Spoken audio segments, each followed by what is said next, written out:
Is your party starting to find itself split when it comes to the situation in Gaza? I don't think split is the right word, Kay. I think what we're seeing is that members of parliament are making their case for the opinions that they hold, whether because they have personal views or because they're representing particular views on behalf of their constituents. That's a perfectly normal part of the job. It's right and proper for them to do so. And Keir Starmer and other colleagues in the shadow cabinet have been listening to colleagues for a number of weeks now since the events in the Middle East have started to unfold. But there is a distinction between colleagues having personal views that they wish to make representations on and what policy a party concludes it will take. And on the issue in the Middle East at the moment, I think the Labour Party policy is very clear that Israel has the right to defend itself against daily attacks from Hamas, a terrorist organization, that Israel has the right to recover citizens being held hostage by terrorists underground in Gaza, that it must do that within international rules, and that the sad consequence of Hamas's actions is that there are innocent civilians, as we've seen in the news in Gaza, caught in the middle of this, and aid is not being made available and not accessible enough to them. And there is a humanitarian emergency unfolding, which is why we've called for a humanitarian pause so that aid can be made available to those innocent civilians. Yeah, it starts to get more tricky for the boss when senior members of the Labour Party are calling for a ceasefire. Well, I'm assuming when you say senior members of the Labour Party, Kay, you're referring to colleagues who are not part of the Westminster part of the Labour Party. I think you're referring to kind of mayors and other. So their opinion, and they're still senior members. One of them runs one of the biggest cities in the world. Oh yeah, they're absolutely. They have their own electoral mandate. They're an important part of the Labour Party. They're entitled to make their opinions known both privately and publicly. That's the role that they have. But they're not part of the shadow cabinet, and it's the shadow cabinet that decides what Labour Party policy is in Westminster, and that's what's happened. So it doesn't matter what they think then? No, it matters what they think, and they're entitled to make their representations to Keir Starmer and colleagues in the shadow cabinet, and they do, alongside every other colleague, whether they're councillors, members of parliament, or mayors for cities or regions. I think one of the challenges is probably that your boss misspoke, really, or perhaps he didn't, but perhaps he went too far when he was talking about the situation in Gaza, when he was speaking just after a party conference. He spoke to my colleague Nick Ferrari on LBC and then spoke to us about what should happen in Gaza and what Israel should be allowed to do. Perhaps he went a little bit too far, did he? I think Keir's already said and clarified what he said in that interview, because there were people who implied meaning into his answer, which wasn't reflective of his view or our policy in the Labour Party. And the reason for that is that Nick Ferrari, who's an excellent journalist, such as yourself on LBC, asked a two-part question to Keir. One in terms of the actions that Israel was taking in terms of trying to recover hostages from Gaza, and second, about whether the cutting off of supply of water, food and utilities was an acceptable thing to do. And Keir answered both of those questions in a two-part answer to reflect the two-part question. One, Israel has the right to defend itself and to recover hostages, but two, it must do that within international rules, and cutting off utilities to innocent civilians is not within international rules.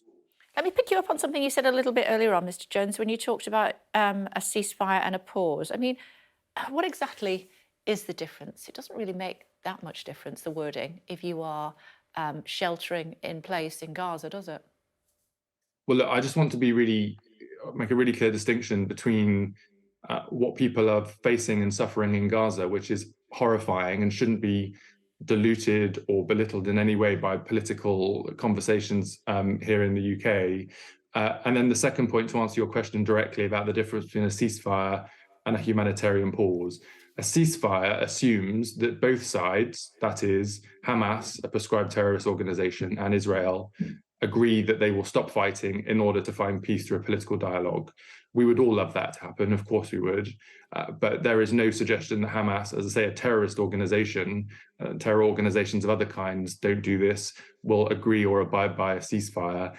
And whilst that's happening, these hostages are still kept underground in Gaza, and they continue to attack Israel.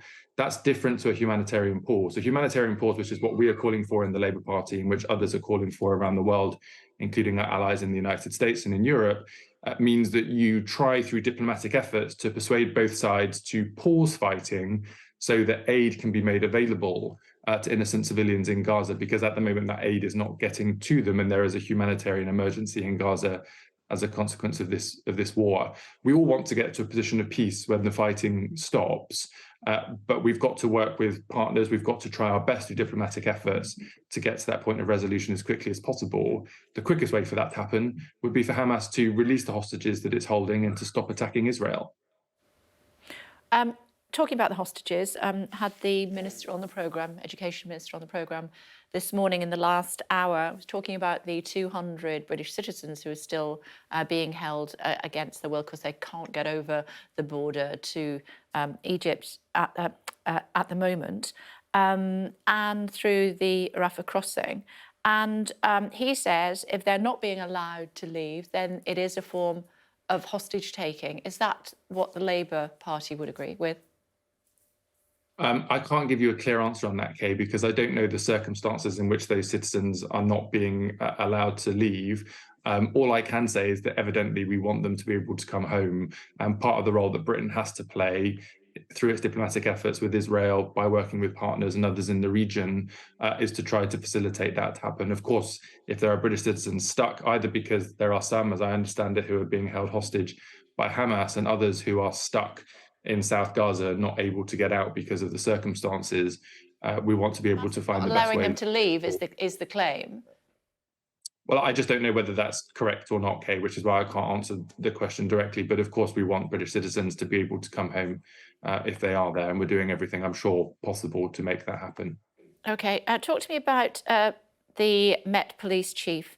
He says there should be scope for sharper laws in dealing with extremism on the streets of the UK. What do you think? Well, I heard the interview from the Met Police chief, and if he's asking for there to be a review of the law, then the government should listen to that and consider what it wants to put forward to Parliament so that we can look at the drafting of that law. We've obviously seen an increase in reported hate crime, whether that's anti-Semitism or Islamophobia. We've seen a very small number of circumstances in the UK where individuals have thought it was okay to celebrate or promote Hamas, which is a proscribed terror organization in the UK. Both of those things are already illegal. I'd also say that there have been perfectly peaceful vigils, events, marches for people who have strong feelings either on the Israel or the Palestinian side, including at home here in Bristol. And as long as those happen peacefully and respectfully, that's perfectly allowed to happen and should be allowed to happen. If the Met Police is calling for an update to the law, then we would expect ministers to consider that properly and put forward proposals to Parliament. Just before I let you go, I'm intrigued by the piano behind you. Do you play? I play a little bit. Without going into too much personal detail on your show, I'm quite good at the treble clef. I'm quite good at the bass clef. When I try to do both together, my brain slows down a bit.